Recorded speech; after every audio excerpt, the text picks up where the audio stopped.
आपका लग जाएगी। तो शुरू करते हैं फर्स्ट क्वेश्चन से जो जेई में 2019 में आया है। और यानी question the major product of the following reaction are what. ये आपको एक रिएक्टेंट गिवन है जिसमें पहला रिएजेंट है chloroform in the presence of aqueous NaOH, second है HCHO in the presence of NaOH which is concentrated, third है H3O positive which means hydrolysis. तो पहला जो रिएजेंट है ये आपका है रीमर-टीमन रिएक्शन। ये पहली आपकी रीमर रिएक्शन है रीमर-टीमन। और जो सेकंड रिएक्शन है वो HCHO मींस एक एल्डिहाइड गिवन है, ऐसा एल्डिहाइड जिसके पास अल्फा हाइड्रोजन ये भी है और NaOH है कॉन्सेंट्रेटेड। ये आपका है cross Cannizzaro reaction. Then hydrolysis. तो पहला रिवर्सिबल रिएक्शन को देखें कि प्रोडक्ट क्या बनेगा। अगर आपका OH पैराक्लोरोफिनॉल है आपका, अगर ये chloroform in the presence of aqueous NaOH से रिएक्ट करेगा तो रिवर्सिबल रिएक्शन के अकॉर्डिंग यहाँ पे आपका प्रोडक्ट बनेगा जो एल्डिहाइड लग जाएगा ग्रुप, बिकॉज ये जो है क्लोरोफॉर्म एक कार्बन देगा यहाँ एल्डिहाइड आपका सब्स्टिट्यूट कर देगा। इट इज रिवर्सिबल रिएक्शन जो कि CBSE NCERT के अंदर मेंशन है। Then next part is the cross Cannizzaro reaction. HCHO की प्रेजेंस में NaOH आपने काउंट लिया। देन हाइड्रोलिसिस सेकेंड स्टेप है, थर्ड स्टेप है। तो जब भी क्रॉस कैनिज़ारो होगी दो एल्डिहाइड्स के बीच में जिनके पास अल्फा हाइड्रोजन्स नहीं है, एक एल्डिहाइड आपका ऑक्सीडाइज होगा, दूसरा रिड्यूस होगा। अब ऑक्सीडाइज और रिड्यूस कौन सा होगा ये हम देख लेते हैं। देखिए अगर आप इस HCHO को देखें, इस CHO को देखें तो इसके साथ जो ग्रुप अटैच है वो बेंजीन रिंग है जिसपे कुछ फंक्शन ग्रुप सब्स्टिट्यूटेड है, और ये जो एल्डिहाइड है इसके साथ जो सब्स्टिट्यूट है वो है हाइड्रोजन दैट इज H। तो यानी कि आपका जो फॉर्मल्डिहाइड है ये हाइड्राइड दे सकता है इजीली, बट यहाँ पे हाइड्राइड नहीं निकलेगा, पूरा ग्रुप निकलेगा। तो क्योंकि हाइड्राइड दे सकता है तो एक रिड्यूसिंग एजेंट है, तो रिड्यूसिंग एजेंट होने की वजह से ये साथ वाले को रिड्यूस करेगा और खुद क्या हो जाएगा, ऑक्सीडाइज हो जाएगा। तो यानी कि अगर ये साथ वाले को रिड्यूस कर रहा है, साथ वाले के एल्डिहाइड को अगर ये रिड्यूस कर रहा है, तो यानी कि यहाँ पे जो एल्डिहाइड है ये CHO आपका CH2OH में कन्वर्ट हो जाएगा, नीचे Cl एज इट इज रहेगा, और ये itself HCOO negative Na positive salt में कन्वर्ट होगा। देन अगर आप इसकी हाइड्रोलिसिस करेंगे तो ये HCOOH बनाएगा which is the formic acid. तो यानी कि अब आपका जो प्रोडक्ट बना वो एक तो ये बना, दूसरा फॉर्मिक एसिड। तो मैच कर लेते हैं कौन सा ऑप्शन करेक्ट है।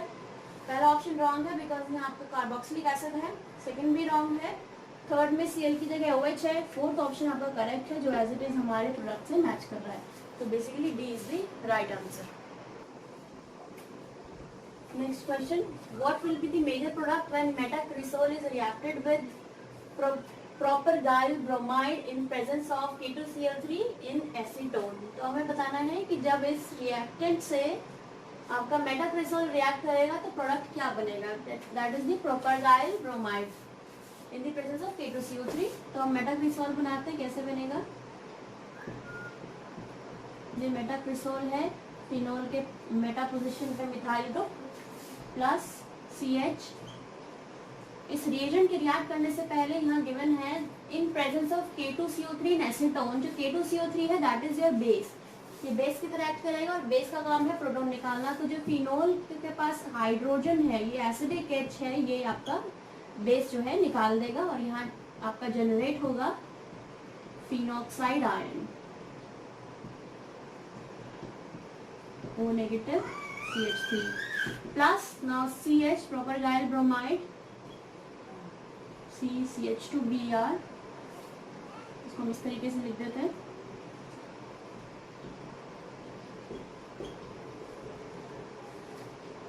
जैसे ही नेगेटिव चार्ज ने इस कार्बन पे अटैक किया, ब्रोमीन आपका निकल जाएगा।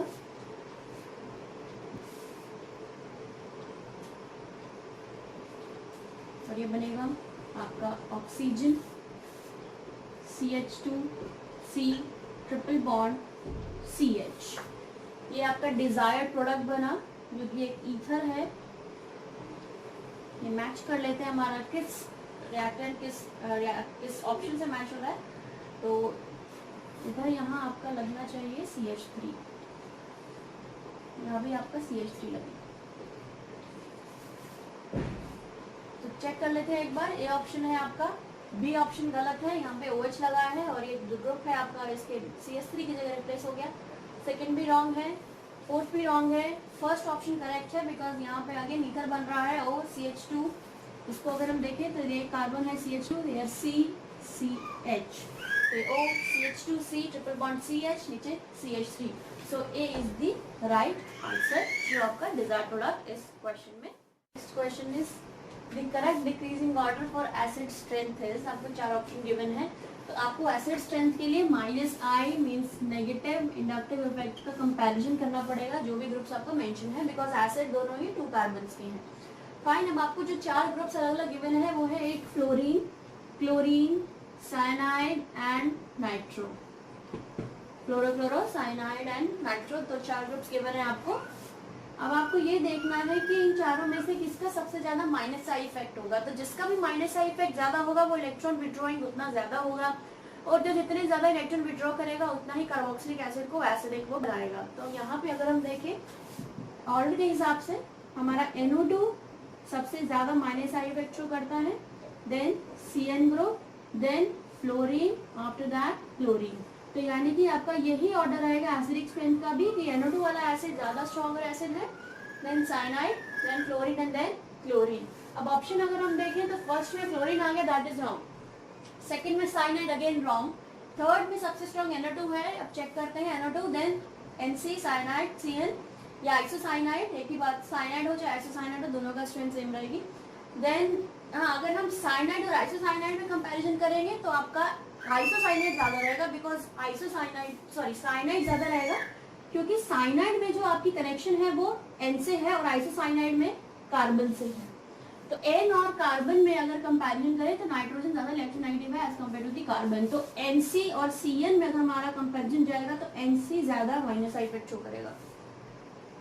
तो CN, then F, then fluorine, then again NC, fluorine and chlorine. So जो आपका करेक्ट ऑप्शन जाएगा वो जाएगा C।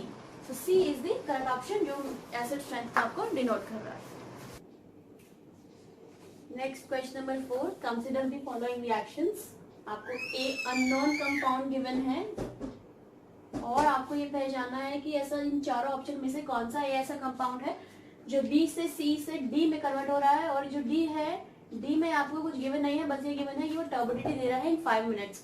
तो अगर ये टर्बिडिटी दे रहा है 5 मिनट्स और रिएजेंट है Luca reagent, because ZnCl2 in the presence of conc HCl, तो ल्यूका रिएजेंट अगर टर्बिडिटी 5 मिनट्स में दे तो यानी कि वहां पे जो अल्कोहल, बेसिकली ये जो C है ये आपका अल्कोहल है, इट मींस ये आपका कोई अल्कोहल ग्रुप है, वो भी secondary alcohol, because secondary alcohol जब ल्यूका रिएजेंट से रिएक्ट करता है तो 5 मिनट्स में टर्बिडिटी देगा।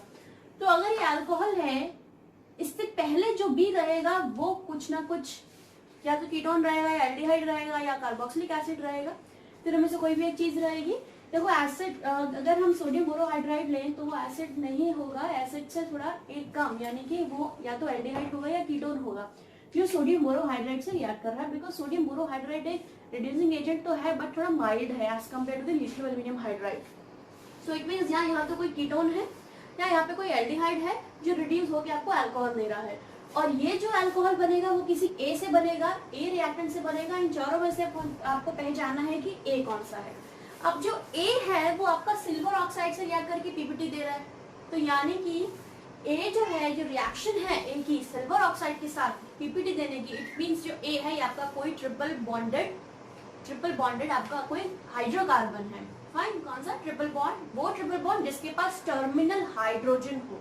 अगर हम फर्स्ट की बात करें तो यहाँ पे 2 कार्बन है, दोनों के पास है टर्मिनल हाइड्रोजन है, वो A रिएक्शन तो दे देंगे बट B रिएक्शन में आपका कोई भी फंक्शनल ग्रुप नहीं बनेगा अगर वो मर्क्यूरी के सॉल्ट के साथ हाइड्रोलाइज होगा। तो मर्क्यूरी के सॉल्ट के साथ अगर वो हाइड्रोलाइज होगा तो आपका ये सच देखो हम करके देख लेते हैं कि CH ट्रिपल बॉन्ड CH, अगर ये mercuric acid the presence of H positive, ये जो आपका रिएजेंट है इसके साथ अगर रिएक्ट करता है, it means there is addition of water. जैसे हाइड्रोजन हैलाइड्स हो गए आपके, जो आपके मार्कोनिकॉफ रूल के अकॉर्डिंग एडिशन होती है, यहाँ भी वाटर की एसएच मार्कोनिकॉफ के अकॉर्डिंग रहेगी।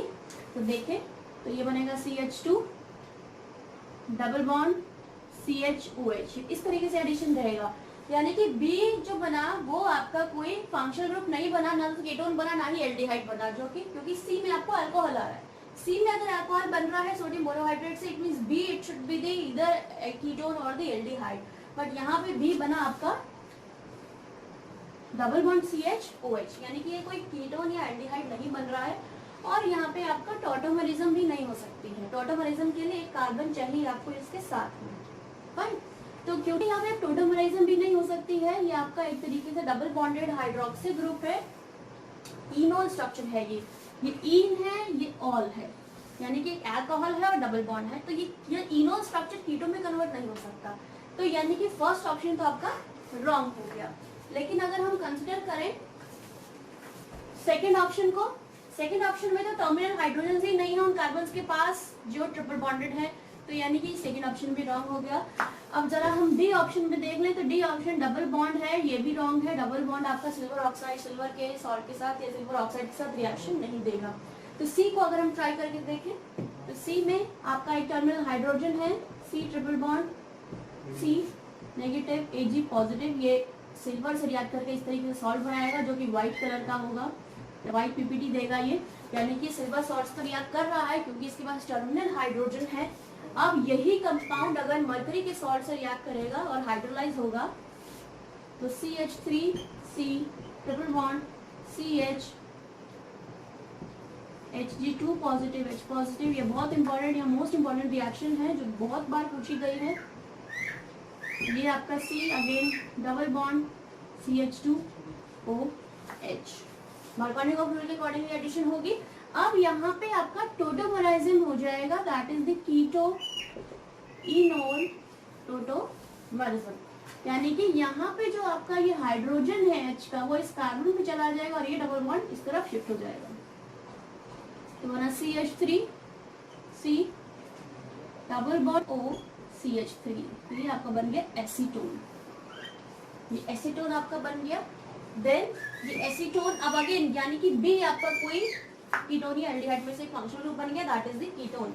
अब ये सोडियम बोरोहाइड्राइड से रिएक्ट होगा, सोडियम बोरोहाइड्राइड इसको सेकेंडरी अल्कोहल में कन्वर्ट करेगा,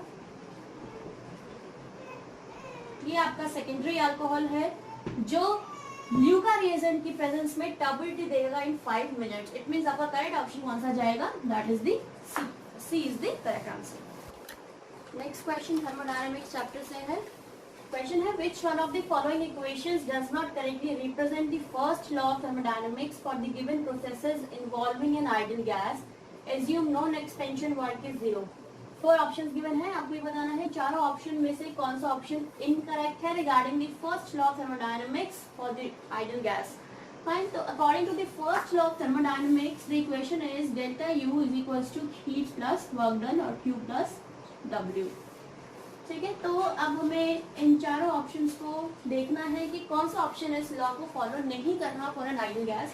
तो साइक्लिक प्रोसेस की अगर हम बात करें तो साइक्लिक प्रोसेस में आपकी जो चेंज इन इंटरनल एनर्जी हो जाती है दैट बिकम्स 0। साइक्लिक प्रोसेस में क्या हो जाती है, 0। क्यों 0 हो जाती है, बिकॉज ये जो डेल्टा U है आपकी internal energy, change in internal energy basically आपकी इनिशियल और फाइनल पोजीशन पे डिपेंड करती है, पाथ फॉलोड पे नहीं। और साइक्लिक प्रोसेस में बेसिकली जहां से आप स्टार्ट करते हैं वहीं पे आगे प्रोसेस आपका रुक जाता है, तो इनिशियल और फाइनल पोजीशन आपकी सेम हो जाती है। इस वजह से इंटरनल एनर्जी भी वहां पे क्या हो जाएगी, 0। तो अगर डेल्टा U 0 हो गया तो Q जो है माइनस W का इक्वल आ गया। तो फर्स्ट ऑप्शन देखिए Q is equals to minus W, बिल्कुल ठीक है, ये ऑप्शन करेक्ट है। बी एडियाबैटिक प्रोसेस, एडियाबैटिक में आपकी जो हीट है वो कांस्टेंट रहती है, इट मींस Q आपका कांस्टेंट है तो Q को मैंने 0 कंसीडर कर दिया।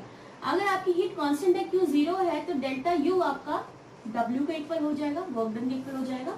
तो सेकंड ऑप्शन देखिए, तो सेकंड ऑप्शन में डेल्टा U माइनस W का इक्वल गिवन है, बट आना चाहिए ये वर्क डन के इक्वल, तो यानी कि बी ऑप्शन आपका क्या हो गया, रॉन्ग हो गया, बी गलत हो गया, आना ये चाहिए था, लिखा है माइनस W। सी को देख लेते हैं एक बार, isochoric process delta U equals to Q, isochoric means volume constant होना चाहिए, और वर्क डन जो है माइनस P डेल्टा V के इक्वल रहता है। अब जब आइसोकोरिक है, वॉल्यूम आपका कांस्टेंट है, तो चेंज इन वॉल्यूम भी 0 हो गया, तो वर्क डन भी क्या हो जाएगा, 0। और अगर वर्क डन 0 है तो आपका change in internal energy heat के इक्वल आ जाएगी, तो वो आपकी हीट के ही इक्वल है, सी भी ठीक है।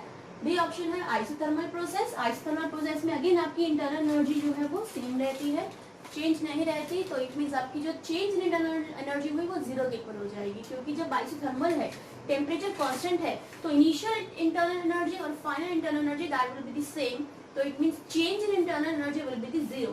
तो अगर ये जीरो हो गई तो आपका Q किसके इक्वल आ जाएगा, -W के इक्वल, तो वो वही आपका गिवन है, यानी कि आपका A C और D ऑप्शन ठीक है, जो रॉन्ग ऑप्शन है that is the B, so correct answer is B।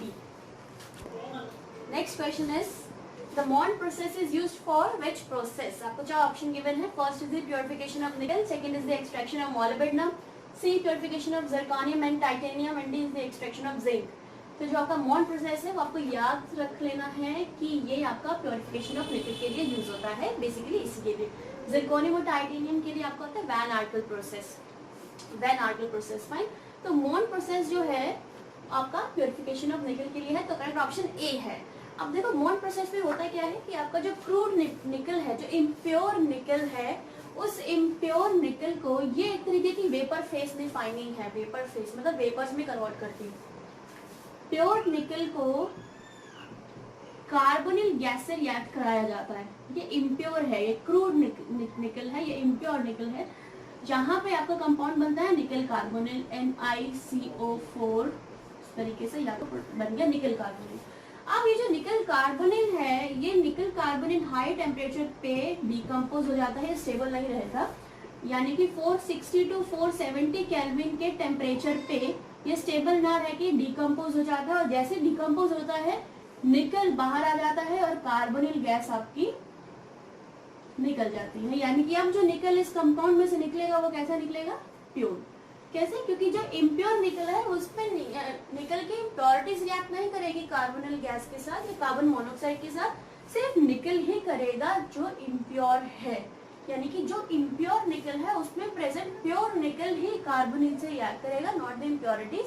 तो यानी कि जितना निकल था वो सारा कार्बोनिल के साथ कंपाउंड बना गया। अब इस कंपाउंड को अगर मैं ब्रेक डाउन कर दूं तो आपको निकल निकल जाएगा प्योर और कार्बोनिल गैस आपकी निकल जाएगी। It is a vapour face refining and the name is the MOND process. So basically MOND process is used for the refining of or purification of nickel. Next question is the 71st electron of an element X with an atomic number of 71 enters into the orbital, कौन सी orbital को enter करेगा। तो इस question के लिए आपको periodic table पता होनी चाहिए और पीरियोडिक टेबल की जो इलेक्ट्रॉनिक कॉन्फ़िगरेशन है वो उसके बारे में आपको आइडिया होना चाहिए। तो अगर हम 71st देखें एटॉमिक नंबर, तो सी जो आपके लेंथेनॉइड्स हैं, जो लेंथेनम से स्टार्ट होते हैं, एंड एटॉमिक नंबर इज 57। 57 के बाद से आपका एप्रोक एलिमेंट स्टार्ट हो जाएगा, that is the cerium up to lutetium. तो सीरियम इज 58 और 58 के अंदर अगर मैं 13 ऐड करूं दैट विल बी दी 71। ल्यूटिटियम हो गया आपका 71, मैंने 13 इसलिए ऐड किया है बिकॉज सीरियम को मैंने इंक्लूड कर दिया 58। अगर मैं 57 में अगर मैं ऐड करती 57 में तो मैं करती 47, तो ताकि सॉरी 57 में अगर मुझे ऐड करना होता तो मैं 14 ऐड करती तभी 71 आता, क्योंकि उसके अंदर सीरियम भी इंक्लूडेड होता, बट बिकॉज अब मैंने सीरियम को इंक्लूड नहीं किया, सीरियम को मैंने अलग लिख दिया, तो सीरियम तो अलग से आ ही गया है। अब रेस्ट 13 बचे तो 13 ऐड करेंगे तो 71। तो 71 नंबर आपका किसका जाता है, ल्यूटिटियम का। तो यानी कि ये एक इनर ट्रांजिशन एलिमेंट है, ये F ब्लॉक एलिमेंट है, और ये जो सीरीज है आपकी निकलती है ये 4F सीरीज है आपकी। दो ही F ब्लॉक सीरीज है, 4F एंड 5F। जो 4F है वो लेंथेनॉइड्स है और 5F जो है आपकी वो एक्टिनॉइड्स है। तो लेंथेनम वाली सीरियम टू ल्यूटिटियम आपकी जाएगी। अब जो आपका ल्यूटिटियम है इसका एटॉमिक नंबर है 71। तो इसकी इलेक्ट्रॉनिक कॉन्फ़िगरेशन देखनी है, तो जो लास्ट इलेक्ट्रॉन है 71st इलेक्ट्रॉन है वो कब एंटर करेगा। According to the electronic configuration इसका जाएगा xenon 4F 5D 6S, that is the 4F14 6S2। Then last electron इसका एंटर करेगा D में। 71st इलेक्ट्रॉन आपका कहाँ पे एंटर करेगा, इसका D में एंटर करेगा, दैट इज द 5D1, यानी कि आपका ज़ीनॉन 4F 5D 6S। अगर मैं इसको फिल करना शुरू करूँ तो 6S2 4F14 5D1। तो लास्ट में जो इलेक्ट्रॉन रहेगा वो 5D में जाएगा इलेक्ट्रॉनिक कॉन्फ़िगरेशन में, तो यानी लास्ट लेक्चर आपका 5D में जा रहा है, तो आपका करेक्ट ऑप्शन रहेगा सी। सी इज द करेक्ट आंसर। देखो इन क्वेश्चंस के लिए आपको इलेक्ट्रॉनिक कॉन्फ़िगरेशन जो है थोड़ा सा दिमाग में रखनी पड़ेगी, बैठानी पड़ेगी, क्योंकि इनमें एक्सेप्शंस बहुत सारे हैं। सीधा सीधा यहाँ पे एज इट इज अगर आप फिलिंग करना शुरू करें तो नहीं कर सकते। फाइन, तो आपको एक्सेप्शंस वाली इलेक्ट्रॉनिक कॉन्फ़िगरेशन भी ध्यान में रखनी पड़ेगी, और थोड़ा सा जो ट्रेंड फॉलो कर रही है वो भी आपको याद रखना पड़ेगा कि कौन से एलिमेंट्स ट्रेंड फॉलो कर रहे हैं, कौन से एक्सेप्शनल है। तो इस केस में अगर हम न्यूट्रिटियन की बात करें तो इसका लास्ट लेक्चर डी में एंटर करता है, क्योंकि एफ आपकी फुलफिल हो जाती है। एस में तो पहले चला गया 6s2, then 4f14, then 5d1 last.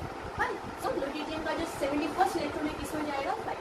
Answer is so next question is given है आपको इनोट सेल गिवन है oxygen water plus 1.23 volt, H2O2 negative to sulfate, methyl sulfate to sulfate plus 2.05 volt, then bromine to bromide plus 1.4 volt, AU3 positive gold की first state से gold आपका बन रहा है plus 1.4। ये चारों ही आपको रिडक्शन पोटेंशियल्स गिवन है। कैसे रिडक्शन पोटेंशियल गिवन है, बिकॉज यहाँ ऑक्सीजन गैस से वाटर बन रहा है, ऑक्सीजन गैस की रिडक्शन हो गई।